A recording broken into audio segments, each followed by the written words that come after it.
Veo por aquí que está, por ejemplo, la compañera Emilia. Su trabajo igual me parece que no se envió, compañera. Entonces, para que haga la solicitud de la extensión del trabajo. De igual manera, quienes no hayan podido subir su trabajo a tiempo, pues que soliciten la extensión mediante la plataforma. ¿Sale? Vamos a comenzar a compartir pantalla.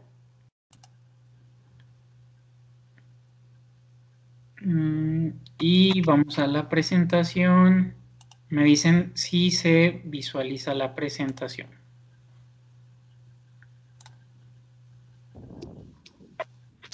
Sí, maestro, sí se ve.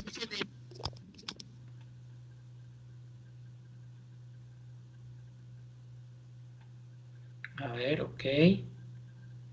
Los demás chicos y chicas, estoy dando unos minutitos a ver si les carga la pantalla en sus escritorios.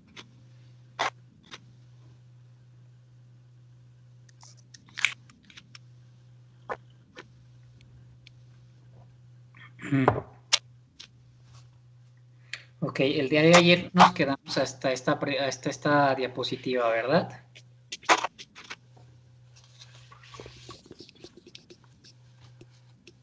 Sí, así es. Ok. Bueno, el día de ayer hablábamos de las influencias que va a tener este personaje, Freud, en el desarrollo de su teoría, y nos empezamos a introducir un poco a lo que viene siendo el psicoanálisis, ¿no? Hablamos de la historia con Charcot en relación a la hipnosis, hablamos de la historia con Breuer en relación al método catártico, en relación a la histeria, ¿no? Que no tenía que ver con problemas de útero, sino con experiencias del pasado que fueron traumáticas. Sí, hablamos también de su relación con Flies, que tenía que ver con el término de la transferencia, ¿sí?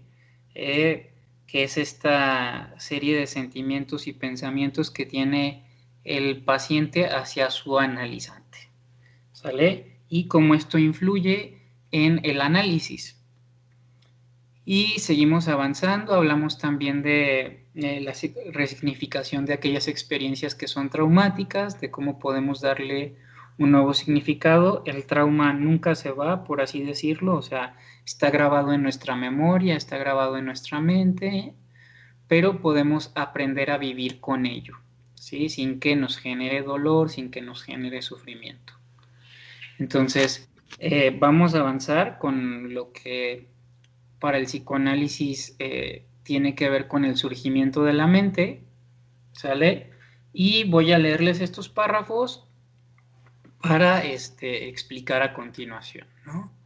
Aquí se dice que nacemos con necesidades y solamente la primera vez que sentimos hambre es algo biológico, que se sacia con la primera ingesta de la leche materna, objetivo de saciedad, ¿sale? Aquí nos faltó un paréntesis.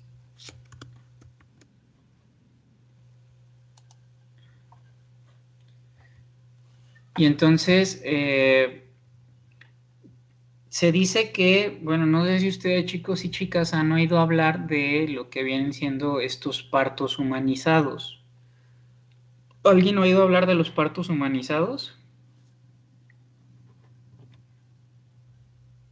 ¿En qué consiste un parto humanizado? ¿De qué trata un parto humanizado? Si pueden, abran sus micrófonos.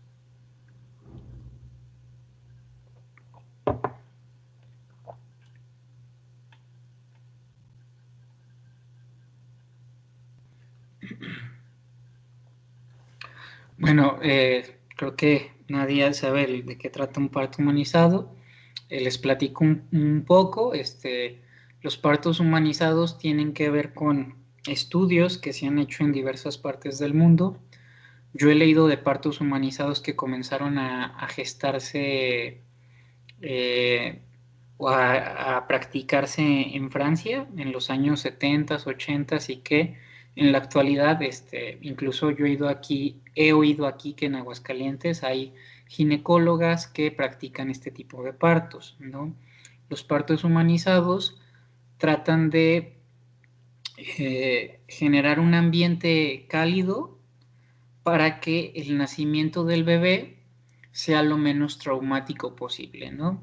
Entre las prácticas que se llevan a cabo en partos humanizados es parto sobre el agua, este parto que tiene que ver eh, con, con generar todas las condiciones necesarias para que, como les repito, sea una experiencia no tan traumática, ¿no? Cuando nace el bebé, el cordón umbilical no es cortado hasta que éste deja de latir. Se lleva a cabo como todo un ritual donde el padre acompaña en el parto, donde el padre corta de manera simbólica el cordón, ¿sí? Y dentro de cierto tipo de partos humanizados, eh, cuando nace el bebé, ¿sí? El bebé es recostado sobre el abdomen de la madre, ¿sí? Sin cortar todavía el cordón umbilical.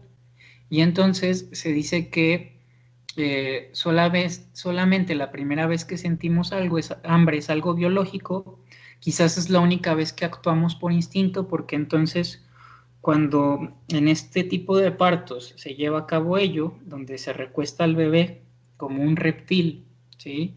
sobre su vientre, lo que va a hacer precisamente este bebé en un acto biológico, ¿sí? En un acto instintivo, es arrastrarse como un reptil hasta el pecho de la madre, ¿sí? El pecho de la madre va a desprender cierto olor, ¿sí? Cierto olor que va a hacer que el bebé, el neonato, el recién nacido, se deslice, ¿sí? Se arrastre como un reptil y se prense, ¿sí? Al pecho de la madre, ¿sale? Y entonces, con esta primera hambre, ¿sí? Con este primer acto, eh, donde de entrada cuando el bebé nace y entonces tiene que respirar por primera vez, ¿no? Por su propia cuenta, recordamos que antes la oxigenación es a través del cordón umbilical, ¿no? Entonces cuando recordemos que un bebé pues, se encuentra en el vientre, en un espacio súper cálido, con una luz súper tenue, bueno, oscurito, etcétera, ¿no? Entonces, pues, nacer es implicarte, ¿no? O enfrentarte a una serie de estímulos, ¿sí? Estímulos que provienen del medio ambiente. Y entonces, cuando un bebé respira por primera vez, cuando un bebé llena de oxígeno sus pulmones por primera vez, pues esta oxigenación, ¿no? Oxigenar sus pulmones o llenar sus pulmones va a hacer que pues la sangre lleve oxígeno también a todas partes, ¿no? Entre ello, que se lleve oxígeno a lo que viene siendo al estómago, ¿no? Y con esta oxigenación en el estómago, llenar de sangre, por así decirlo, el estómago, se produzca lo que viene siendo el primer movimiento peristáltico, ¿sí? O sea, que los intestinos comiencen a moverse, ¿sí? Y entonces con el primer movimiento peristáltico, lo que se va a dar es, pues, la primera hambre, ¿no? O sea, la primera hambre que sentimos todos como seres humanos. Aquí una compañera hace una pregunta. Recuerde, compañera, que no hay preguntas bobas.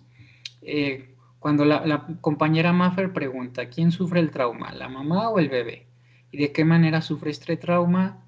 ¿Y llega a repercutir en algo al avanzar la edad? Ok. Pues el sufrimiento o el trauma, compañera, es principalmente para el bebé, ¿sí? Nacer es un acto traumático en el sentido de que imagínate que tú estás a todo momento en la panza de tu mamá, ¿no? En la panza de tu mamá tú estás sobre el líquido, ¿no? Sobre el agua, te alimentas a través o te nutres a través del cordón umbilical, ya te llega oxigenación a través del cordón, este, eh, estás acurrucada con cierta temperatura, como les mencioné, todo está oscurito, ¿no? O sea, súper, tranquilo, ¿no? Y relajante para un bebé en esa situación. Hablando de un embarazo de una madre que tiene todas las condiciones para estar tranquila, ¿sí? Porque también podemos hablar de embarazos que son, peligrosos o donde hay mucho estrés en la madre, ¿no? Donde pues transmite ese estrés al bebé. Entonces, suponiendo que pues se dan las condiciones necesarias para que ese bebé o esa bebé pues esté a todo dar o a toda madre, por así decirlo, en la pancita de su mamá. Y entonces, compañera Mafer y compañía, imagínate nacer y tener que respirar por primera vez por tu cuenta, ¿sí? Nacer y encontrarte frente a los estímulos ambientales, la luz, los ruidos, los gritos, etcétera, etcétera, ¿sí? Y nacer, sin la capacidad para procesar todo eso que está pasando, ¿sí? ¿Por qué? Pues nacemos sumamente inmaduros. Entonces, no podemos procesar, o sea, un bebé recién nacido no puede decir, ah, eso es la luz, ¿no? No, no puede decir eso, ¿no? Entonces, es sumamente impactante, ¿sí? Para ese nuevo organismo vivo, pues esta interacción con el mundo, ¿sí? No sé si me explico, compañera Maffer. No sé si han visto, ahorita, de hecho, la acaban de poner en Netflix esta película que se llama El Cuarto, o en inglés The Room, ¿sí? Esta película llamado El Cuarto, o en inglés Room, eh, no sé si alguien la ha visto, véanla, y si alguien no la ha visto, pues véanla y presten atención a esta escena donde el niño o la niña, ya no recuerdo si era niño o niña, sale al mundo por primera vez, ¿sí? O sea, cuando este niño sale al mundo por primera vez, podrán ver esa escena y cómo los estímulos del medio ambiente fuera de ese cuarto son algo sumamente agobiante, ¿sí? Son demasiado para ese niño, ¿sí? Para ese niño que nunca ha visto la luz del mundo exterior, ¿sí? O sea, si tienen la oportunidad de ver esta película, traten como de congelar o prestar mucha atención a esta escena, ¿sí? Como en esta escena, compañera Maffer y compañera Jessica y compañía, es todo súper estimulante, es súper demasiado para este niño, todo eso que está sintiendo, el sol, el ruido, todo lo que acontece en el ambiente, ¿no? Ahora imagínate con un día de recién nacido, como toda esa sensación, ¿sí? O sea, si pudieran como trasladar esa sensación de esa escena, lo que les hace sentir esa escena, al primer día de nacidos, ¿no? Y entonces, pues nacer es doloroso, ¿sí? Nacer es traumático, por eso es que es algo que no recordamos, ¿sí? Es algo que nuestra mente se encarga este, de procesar de diferentes maneras. Cuando usted habla del nacimiento, compañera Maffer, cómo la manera en cómo nacimos llega a repercutir en nuestra edad avanzada, fíjese que sí, en relación a esto que se llaman los partos humanizados, compañera, se hizo toda una investigación, todo un estudio del cual les hablo que fue en Francia, de las diferencias en cuanto a su motricidad, en cuanto a su manera de relacionarse, de desarrollarse en un medio ambiente, de aquellos niños que habían nacido a través de partos humanizados versus aquellos niños que no habían nacido a través de partos humanizados, ¿sí? Entonces, de hecho, incluso, compañera Maffer y compañía, existen cursos o talleres donde se evoca, ¿sí? O donde se lleva a los participantes a un renacimiento, ¿no? O sea, donde se generan todos los estímulos necesarios para que tú puedas irte a un renacimiento, ¿no? Para que puedas tratar de revivir tu nacimiento. La manera en cómo nacemos, ¿sí? Sí conlleva implicaciones a nivel inconsciente en nuestra manera de actuar y de desenvolvernos en el medio ambiente cuando somos niños o cuando somos adultos, ¿sí? No sé si hasta aquí alguna duda, chicos y chicas.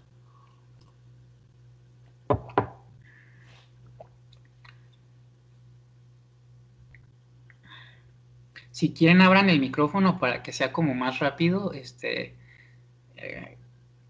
en vez de estar escribiendo.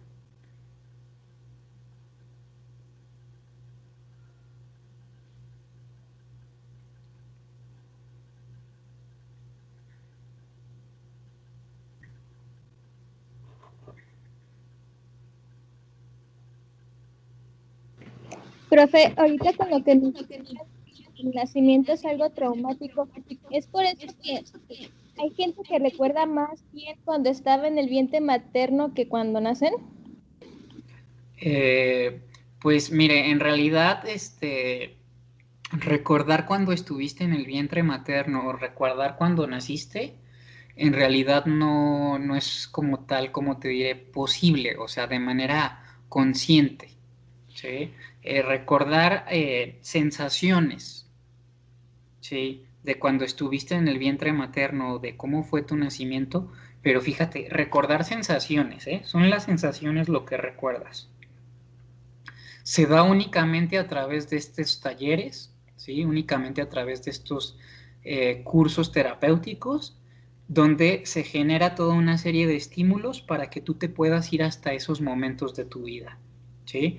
Cuando te hablo de talleres de renacimiento, hay incluso talleres de renacimiento que son bajo el agua, ¿no? Que son sobre el agua, donde hay toda una preparación previa, donde está el tambor que hace la simulación del latir del corazón, pero expertos, ¿no? Que han estudiado esto, de cómo tiene que ser el sonido del tambor, con qué ritmo, con qué fuerza, cada cuánto tiempo para hacer este pum, pum, pum, cómo la habitación o el cuarto donde se llevan estos talleres, cómo se pone la luz tenue, simulando el estar como en este vientre materno, etcétera.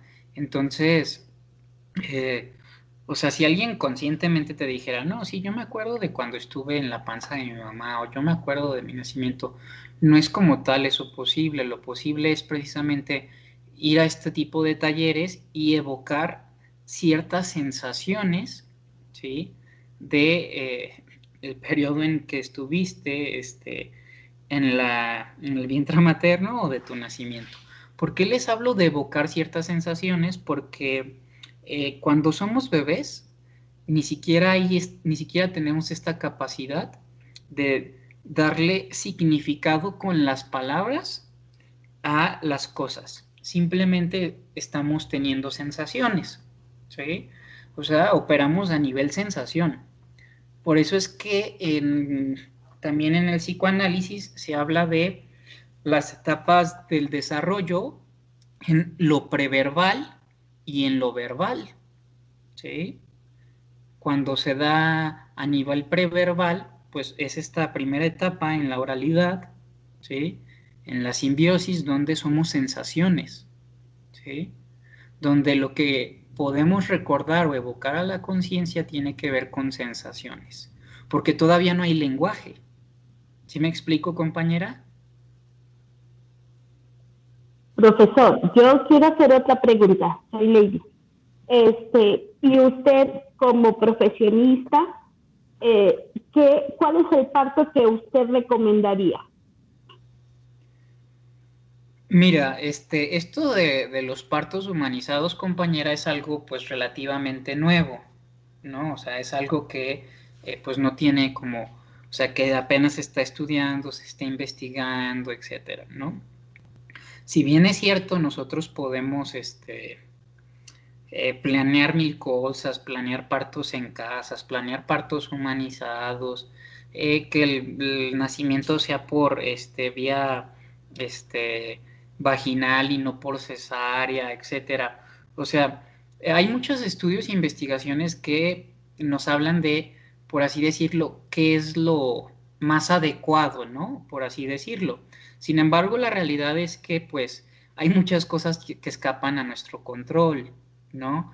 O sea, por ejemplo, si tú quieres tener un parto natural, pero no dilataste lo suficiente para que sea un parto natural, pues te vas a tener que ir a parto por cesárea, ¿no?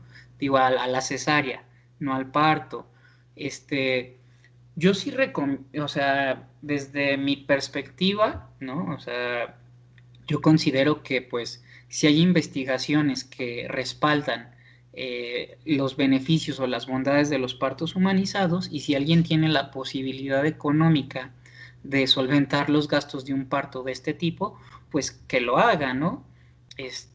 Pero también si es un parto desde la otra manera, ¿no? O sea, el parto tradicional, el parto clásico, pues al fin la mayoría de nosotros a lo largo de la historia de la humanidad hemos nacido así, ¿no? O sea, por cesárea o por parto natural, pero sin estas condiciones de todo el parto humanizado. Y mientras haya vida, compañera, mientras haya posibilidad, cada momento es un momento en el que nos vamos reconstruyendo y nos vamos reformando, ¿no? Entonces, si bien no naciste por parto humanizado, pero si se dan las condiciones necesarias para que el bebé pase su oralidad en el periodo de ser amamantado, de ser cuidado, de ser protegido, bajo circunstancias favorables, pues no es como sumamente relevante el no haber nacido por un parto humanizado si posterior a ello se dan todas las condiciones necesarias para el adecuado desarrollo del nuevo organismo vivo de este nuevo bebé. No sé si me explico. Sí, profe. Entonces, pues nuevamente no se trata como de lo que yo considere, ¿no? O sea, porque yo como persona puedo tener una consideración. Ahorita que hablamos de la psicología, pues hablamos como de los estudios, de lo que se plantea, de lo que se dice. Es como cualquier situación, ¿no? O sea, una situación donde las nuevas investigaciones científicas consideran que en relación a las publicaciones del último premio Nobel de Medicina y Nutrición estableció que el ayuno prolongado ayuda, que tenemos que hacer un buen desayuno, una buena comida, si es posible ya no cenar, etcétera, etcétera, ¿no? Pues es una invitación, ¿no? A partir de cierta investigación, donde pues podemos llevar a cabo y practicarla y pues ver qué pasa con nosotros, ¿no? Pero ahora sí que las investigaciones siguen avanzando y nosotros como parte de este mundo, pues en ocasiones hacemos caso de aquellas cosas que se consideran recomendables y en ocasiones pues no hacemos caso de ello, ¿no? Entonces, yo les explicaba, chicos y chicas, que cuando nacemos, pues quizás este primer momento en el que sentimos hambre por primera vez, en el que tomamos leche por primera vez, quizás es la única vez que vamos a actuar por instinto. Por eso es que el bebé que nace en condiciones favorables puede ser recostado sobre el vientre y como un reptil se va a arrastrar hasta el pecho de la madre y se va a pescar al pecho. ¿Sí? Y entonces, cuando hablamos de la primera vez que un bebé siente hambre, ¿sí? O sea, cuando hablamos de la primera vez que se movieron los intestinos de un bebé, que es cuando nosotros decimos, es cuando nosotros decimos de manera coloquial, ahí ya me rugió la tripa, ¿no? Que tenemos este movimiento peristáltico, ¿no? Que es nuestro mismo organismo avisándonos pues de que ya se hambrita, ¿no? Y entonces cuando tenemos este primer movimiento peristáltico, este primer movimiento va a generar incomodidad, o para nosotros como adultos incluso, o para ustedes, pues es incómodo, ¿no? O sea, el movimiento peristáltico, esta cuestión de ya me rugió la tripa, pues es una sensación un tanto desagradable, ¿sí? Ahora, imagínense que en este mundo, en este paraíso que el bebé vivió dentro del vientre materno, jamás sintió esa sensación, jamás sintió esa tensión, jamás sintió ese malestar. Y entonces cuando se mueven las tripas o los intestinos por primera vez de un bebé, no hay una referencia previa de lo que es el dolor, la tensión o la incomodidad en ese bebé. Entonces, cuando por primera vez se mueven las tripas, este primer dolor que siente un bebé al nacer, ¿sí? Este dolor central es, desde el psicoanálisis se considera el primer infierno, ¿sí? Este primer infierno que se describe como el dolor central para la constitución de la mente, ¿sí? Pero eso, ¿por qué se le llama el primer infierno? Porque Profe, ya me confundí un poquito. ¿Me podría nuevamente aclarar esto? Usted está diciendo que cuando uno siente por primera vez ese movimiento de intestino, esta vez es la única vez que es por instinto. Y las otras cosas que tuvimos en el vientre materno nada más son sensaciones, ¿sí? ¿Es correcto o no? Déjeme le hago la aclaración, compañera, qué bueno que pregunta. Si cuando sentimos hambre por primera vez, compañera, que es con el primer movimiento peristáltico que se da en nuestro organismo, ¿sí? Surge esta sensación de hambre, ¿sí? Entonces, quizás esa única, o sea, bueno, no quizás, es la única vez en que tú como organismo vivo, ¿sí? Actuaste a nivel biológico, ¿sí? Actuaste por instinto, ¿sí? Por eso es que yo les ponía el ejemplo del bebé que se desliza como reptil hasta el pecho de la madre y se prensa, ¿sí? Para comenzar a succionar la leche. Entonces, este dolor, ¿sí? Central que deriva del primer movimiento peristáltico hace que el bebé, ¿sí? O supongamos que no, ¿cómo te diré? Supongamos que no se recuesta el bebé sobre el vientre, sino que simplemente se le pega a la madre. Pero ese bebé que antes nunca antes había succionado un pecho para extraer leche, porque se alimentaba o se nutría a través del cordón umbilical, ¿cómo le hace para saber cómo succionar? ¿Sí? Si te fijas, la primer succión es algo totalmente instintivo. A ese bebé nadie le enseñó cómo succionar leche del pecho de su madre. Simplemente se pegó al pecho y empezó a succionar. ¿Sí? Nadie le enseñó cómo, nadie le dijo es así, tienes que mover tus labios de atrás hacia adelante. No, no. Ese bebé supo instintivamente cómo hacerlo. Entonces, en la primera hambre y en la primera saciedad del hambre, ¿sí? O sea, la primera ingesta de la leche materna, es el único momento en el que un bebé, en que un organismo vivo humano, ¿sí? Actúa por instinto, ¿sí? O sea, actúa a nivel animal, a nivel mamífero, por así decirlo, compañero. No sé si me expliqué ya ahorita con esto que le expreso. Sí, profe, ya, ahora sí ya le entendí bien. Gracias. Y entonces, con ese primer acto biológico instintivo, compañera, se va a dar, vamos a hablar o reflexionar sobre estos dos términos, que es el primer infierno y el primer paraíso.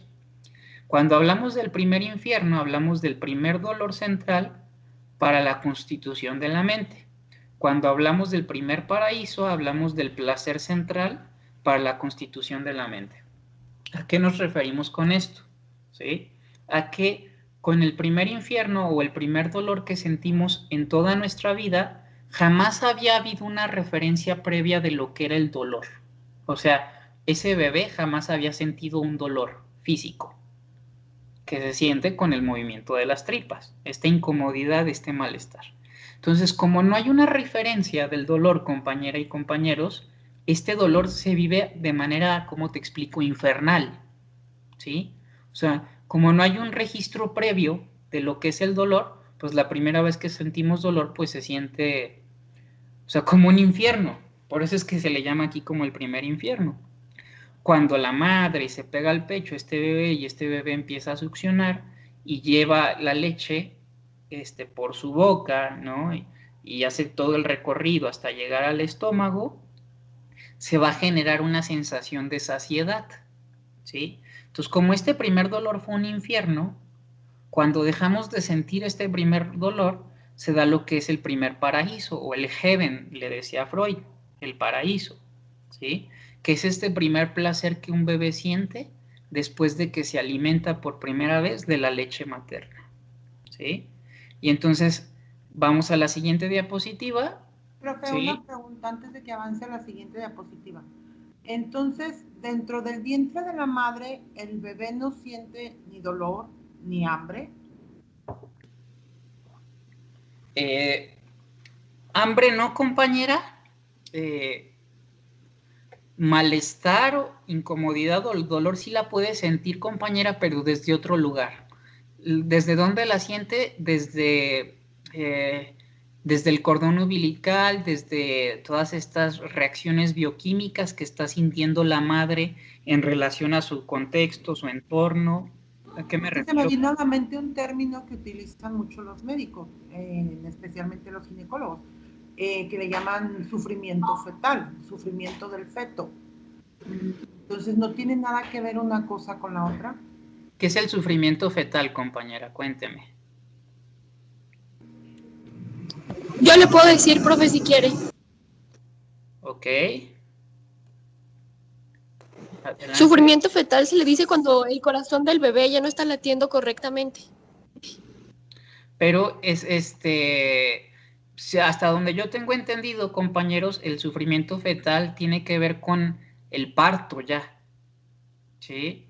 O sea, es una complicación que surge cuando se da el parto, compañera. Y por lo general es cuando el feto no está recibiendo el suficiente oxígeno. Pero a fin de cuentas es un sufrimiento, es un dolor antes de nacer el feto, ¿no? Pero se presenta antes y durante el parto, pero cuando ya se está a punto de dar como lo que es el nacimiento, ¿sí? Cuando hablamos de sufrimiento fetal puede ser de una situación donde no esté llegando suficiente oxígeno a través del cordón umbilical, porque hay, por ejemplo, un traumatismo, ¿no? O sea, la madre de 8 meses tuvo un accidente automovilístico, el impacto hace que se comprometa la organicidad de las funciones biológicas de esa madre, lo que impide que esté llegando oxígeno de manera correcta al bebé y entonces se produce el sufrimiento fetal, ¿sí? Aquí estamos hablando de términos médicos, de cuestiones que ocurren a nivel fisiológico, compañeras, ¿sí? Entonces, ¿serían diferentes tipos de sufrimiento, profesor? Sí, porque el bebé en el vientre, ¿sí? Solamente lo que percibe son sensaciones a través de las reacciones bioquímicas que está teniendo la madre y cómo esas reacciones bioquímicas, liberación de estrés, de sustancias que se liberan con el estrés, se transmiten a través de esta conexión entre la madre, el cordón umbilical y el bebé, ¿sí? Entonces es a través de la madre. Cuando hablamos de este primer dolor, compañera, o de este primer placer, hablamos de la primera vez que el bebé siente dolor de manera independiente a su madre. No sé si me explico. O sea, que lo siente por sí mismo, no a través del cordón, no a través del estrés que la madre vive durante el embarazo, que puede transmitirlo al bebé, sino es la primera vez que el bebé siente dolor por su propia cuenta, ¿sí? Por su respiración, por su movimiento peristáltico. No sé si queda claro como la diferencia. Sí. Sí, profe, sí está claro. Creo que una es después del parto, ya como un individuo, como la otra. Pues me imagino que a través del cordón umbilical, entonces no sería el sufrimiento del feto, sería algo así. Por eso me quedó como que la duda de primer sufrimiento. Mire, compañera, no sé si esté fallando su internet o no esté bien pegada a su micrófono porque se entrecorta lo que está diciendo. No se oye nada. Ahorita se lo escribo mejor. Ah, ok, muy bien. Entonces, bueno, en relación a esta duda que tenía la compañera, seguimos avanzando. Entonces, como yo les explicaba, el primer dolor y el primer placer, ¿sí? Que forman parte de la constitución de la mente, o sea, de la creación de la mente, este primer dolor y este primer placer no tienen precedentes, chicos y chicas, ¿sí? O sea, jamás, de los jamases, un bebé recién nacido había sentido dolor y había sentido placer por su propia cuenta, como les estamos diciendo, ¿sí? Y entonces este primer dolor o este primer infierno y este primer placer o este primer paraíso van a dar constitución, ¿sí? Van a formar la mente del ser humano, ¿sí? De este nuevo organismo vivo, ¿sí? O sea, esta dualidad, ¿sí? Este binomio entre placer y dolor, entre dolor y placer, ¿sale? Y entonces, ¿qué va a pasar con este primer dolor y este primer placer? ¿Sí? Que cuando el bebé sienta dolor por segunda vez o sienta incomodidad por segunda vez porque ya tiene nuevamente hambre, ¿sí? O sea, porque nuevamente está teniendo hambre, nuevamente su estómago está haciendo este movimiento peristáltico. Entonces, cuando se da este segundo dolor, compañeros y compañeras, ya hay una referencia previa de lo que es el dolor, ¿sí? No sé si me explico, en relación al primer dolor. Y cuando se da la ingesta de alimentos por segunda ocasión, ya hay una referencia previa a lo que es el placer, ¿sí? Que es el segundo placer en comparación del primer placer, ¿sí? Y entonces, así ocurre de manera sucesiva con el tercer dolor y el tercer placer, ¿no? Hay referencias previas ya de lo que es dolor y placer. Y entonces, ¿qué ocurre? Yo les puse aquí una oración. Dice, cuando les puse alucinado, se crea un cuerpo psíquico a partir de que este es erotizado, boca psíquica libidinal, ¿sí? Y entonces, como los seres humanos no somos, no actuamos por instinto como actúan los demás animales, como actúan los demás mamíferos, cuando hablamos del segundo dolor y el segundo placer y todos los que van a venir de manera a posteriori, ¿sí?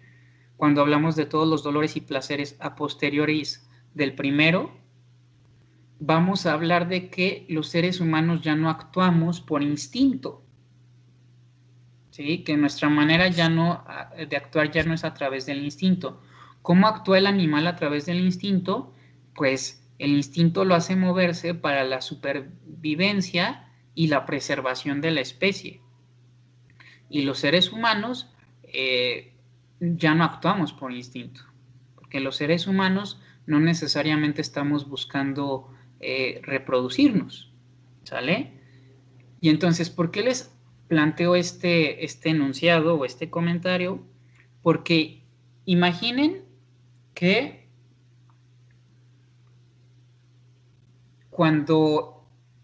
que esta mamá y este bebé ya se fueron a su casa, ¿sale? Cuando se van a su casa, la mamá se mete a bañar. Se mete a bañar justo en el momento o se mete a bañar y 3 minutos después de que la mamá está en la regadera, viene este segundo movimiento peristáltico, viene esta segunda sensación de alimentarse, de nutrirse, ¿no? Y entonces viene esta segunda sensación dolorosa, pero la mamá se está bañando, ¿sí? La mamá se está bañando y entonces cuando el bebé sintió placer por primera vez, pues lo sintió a través de su boca, ¿sí? Y como esta sensación en la boca de succión, pues terminó por quitar el malestar que se estaba sintiendo en la pancita de ese bebé. Pero pues la mamá se está bañando, ¿verdad? Entonces, ¿qué va a hacer ese bebé si su mamá se está bañando? Pues va a generar un placer alucinado. Entonces, muchas veces, si la mamá no reacciona rápido al llanto de ese bebé para alimentarlo, pues lo que va a hacer es que el bebé se va a meter el dedo a la boca y va a empezar a chupar. O que el bebé va a empezar a succionar, ¿sí? Va a empezar a chupar sin siquiera tener nada en la boca, ¿sí? No sé si les ha tocado ver a bebés, ¿sí? Que los estás viendo y entonces están dormidos, ¿sí? O están medio dormidos y están haciendo este movimiento de succión, sin tener ahí el biberón, sin tener ahí el pecho de la madre, ¿sí? Entonces, por así decirlo, se aguanta al dolor, ¿no? O se resiste al dolor a partir de este placer alucinado, ¿sí? A partir de este placer virtual. Y entonces la mente se constituye, ¿sí? A partir del dolor y del placer, y se constituye como un órgano virtual, ¿sí? Y a partir de este placer que siente el bebé al pegarse al pecho de la madre, y esto que se siente en la boca, ¿sí? Se está erotizando, ¿sí? El área oral de ese bebé. Cuando hablamos de erotizar, ¿sí? Vamos a hacer alusión a Eros, este personaje de la mitología griega, ¿sí? Cuando hablamos de Eros, hablamos de el placer por la vida, ¿sí? Hablar de Eros es hablar, bueno, en la mitología es Eros es Cupido, desde los romanos, ¿no? Pero Eros tiene que ver con la vida, ¿sí? Con el placer por la vida. Entonces, cuando hablamos de erotizar, ¿sí? No estamos hablando a un momento erótico, sexual y demás, ¿no? Cuando hablamos de la erotización, hablamos de aquellas sensaciones corporales que generan placer. Entonces, un bebé siente placer al estarse amamantando, ¿sí? Y este placer surge de la descarga de la tensión que se genera a partir de que generamos saciedad, ¿sí? A partir de que nos alimentamos.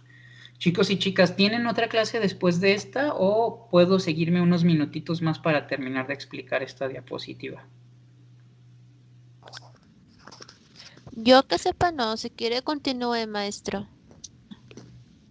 Ok, vamos a dar unos minutitos para terminar como de explicar la información. Igual si alguien se tiene que desconectar, pues adelante lo puede hacer, la clase va a quedar grabada, ¿no? Y quienes no se hayan anotado, pues acuérdense, váyanse anotando. Entonces, hasta aquí vamos claro, chicos y chicas. ¿Alguna duda, algún comentario sobre esto que les explico de la mente como órgano virtual que se constituye a partir del dolor y del placer?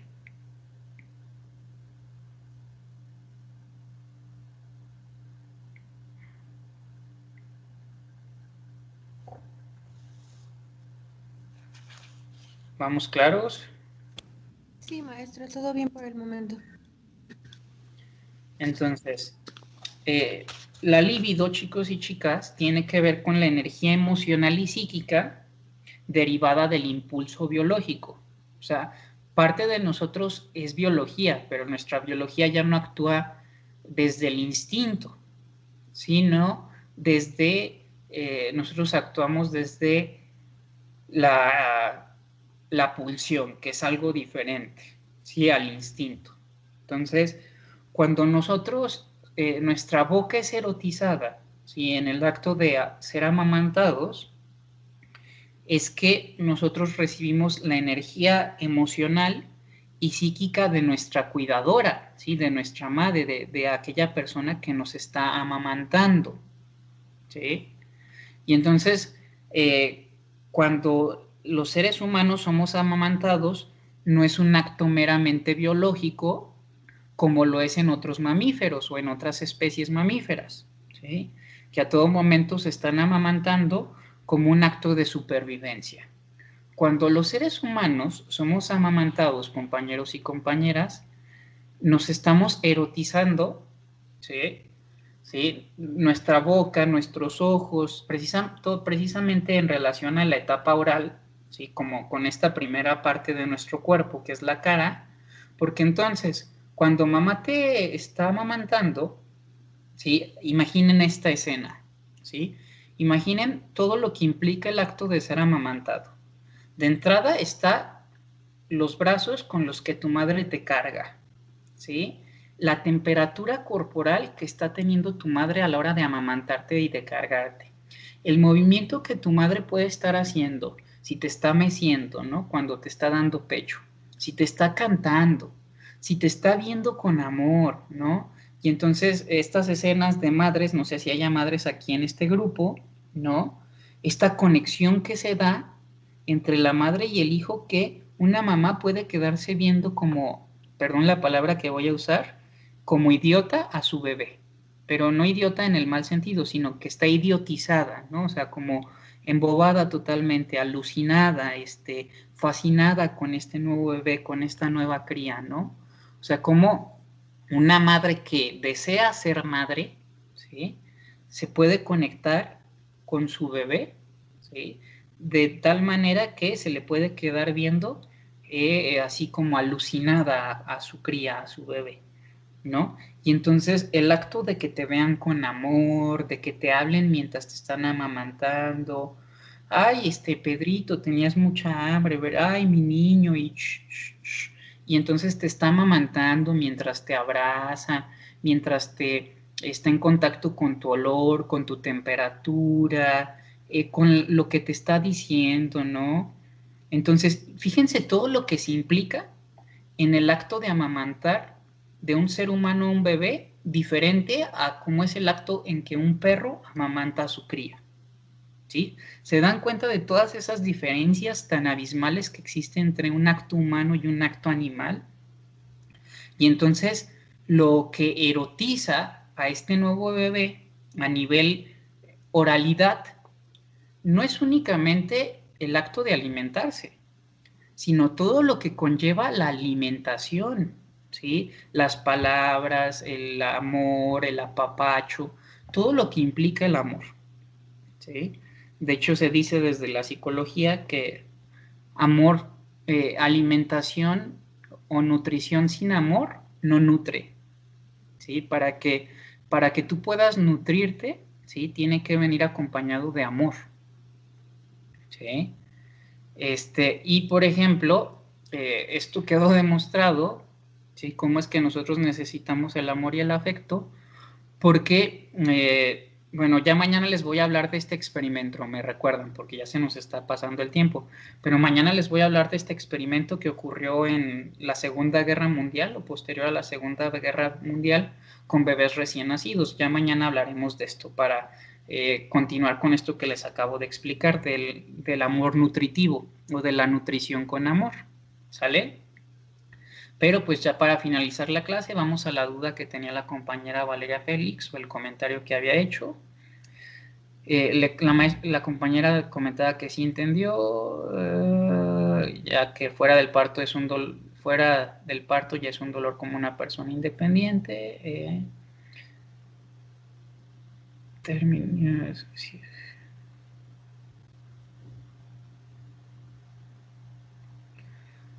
Bueno, en relación a su pregunta, compañera, de por qué se le considera el primer sufrimiento o el primer dolor, porque es la primera vez que el bebé, como un organismo independiente, va a sentir un malestar directamente en su cuerpo, ¿sí? Y entonces, no sé si existe alguna otra duda, algún otro comentario, compañeras y compañeros, para finalizar la clase. Al inicio de la clase, compañera, comentaba que lo que viene siendo la tarea para esta semana, ¿sí? Se las voy a dar hasta el día jueves, ¿sí? El día jueves que terminemos clases, porque se las voy a dar en función o en relación a todo lo que terminemos de ver esta semana durante clases, ¿sí? Dependiendo de hasta dónde lleguemos, va a ser el trabajo que les voy a dejar.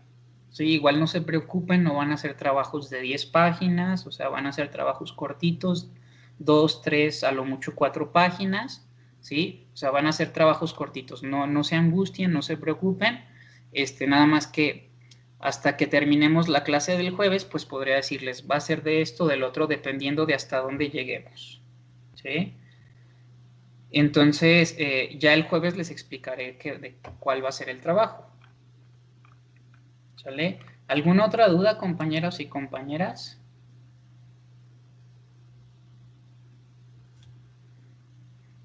Bueno, hay varias personas que no se reflejó su tarea. Déjenme, voy a finalizar la grabación. Ya no hay dudas respecto al tema, o si no, las dudas se retoman el día de mañana para checar la cuestión de las tareas. Entonces, detengo la grabación.